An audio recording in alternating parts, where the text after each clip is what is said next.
Good morning, good afternoon, good evening, and welcome back to the Thai Expat Daily Show. I'm your host, Kira Mack, as always, and truly delighted you've been able to tune in with us yet again for another show.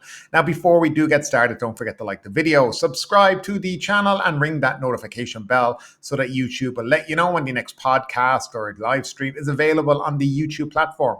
Now, if you like listening to us on Podcast Player, like so many people do, link down below in the description, which will take you to a website where a vast array of podcast players hosting the show can be found. And finally, if you want to support the show, if you like the show, the best way to do it is just become a channel member. Again, details down below in the description. And it's really as simple as hitting join. So that's all done and dusted. Let's jump into the top trending stories here in Thailand today.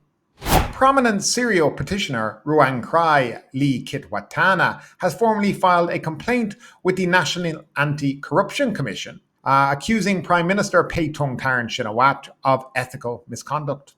The controversy stems from the Prime Minister's use of a mini heart, that's right, a mini heart, hand gesture during an official photo session at Government House last week.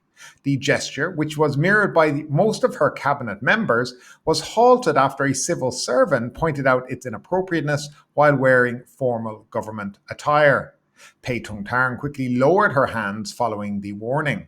The photo session took place just before she led her cabinet in the swearing-in ceremony before His Majesty the King. In his petition, Ruang Krai has called on the NACC to investigate whether this act violated ethical conduct regulations and to forward their findings to the Supreme Court for review. He also requested that the Commission evaluate the potential damage to the Prime Minister's public image and whether it eroded public trust in her leadership. Now, on kind of a similar story, an activist has petitioned the Election Commission to dissolve 6 political parties, including Pheu Thai, for allegedly allowing influence from former Prime Minister Thaksin Shinawatra. His complaint, filed on Monday, targets the Pheu Thai Party, Bhumjaithai Party, Chart Thai Patana, Prachachat, United Thai Nation, and Palang Pracharat. He claims a meeting at Thaksin's residence on August 14th, after the ousting of Saretta Thaksin, discussed the next Prime Minister nominee, violating rules barring non-members from influencing political parties. He also noted that Thaksin is widely seen as still controlling Pheu Thai, despite its official leadership by his daughter, Prime Minister Paetongtarn Shinawatra. Now, just in relation to all of that, I think the first story sounds a little bit ridiculous. Now, this guy, Ruang Krai, who continues to petition the NACC, the Election Commission, and many times his cases are just thrown out because they have no merit. I think at some point somebody's going to have to take legal action against him because he seems to just be a thorn on everybody's side. Now, he is very good friends with the Watchman, you know who we're talking with, Prawit Wongsuwan, and he is part of their party, so you must be told to do these things, I guess. But at the end of the day, I do think it's a waste of people's time. If you can't show a heart-shaped hand gesture in this world without getting in trouble, I mean, we're in a very, very dangerous times. That's just my opinion on it, but I'd love to know your opinion down below in the comment section. Now, Darren Jason Watkins Jr., better known as Speed or IShowSpeed, a famous American streamer with 28.5 million followers, is currently on a live stream tour across Southeast Asia, starting here in Thailand. Now, during his visit, he stopped at Wat Sitaram to ride an elephant and drive a Tuk-Tuk. However, while driving the Tuk-Tuk, Speed lost control and crashed into the temple wall, sustaining minor injuries. The incident quickly went viral on social media, both here in Thailand and abroad.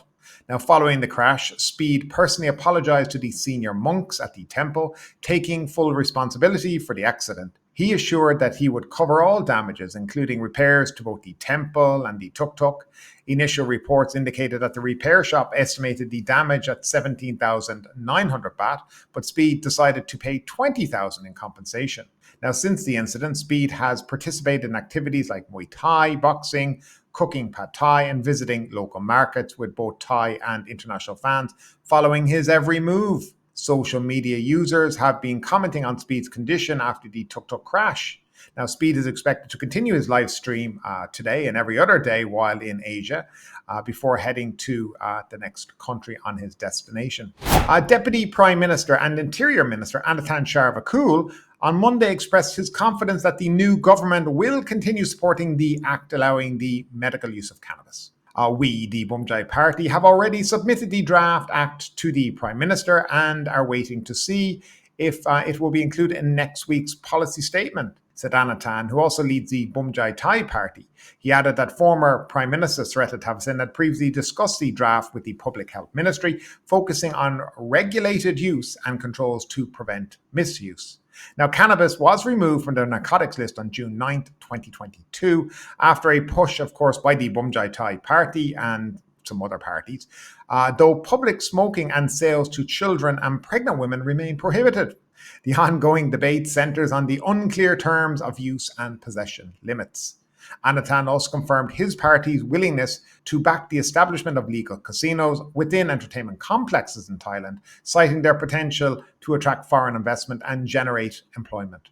We need to ensure we maximize the benefits of these complexes while reviewing related laws, such as zoning regulations, he noted.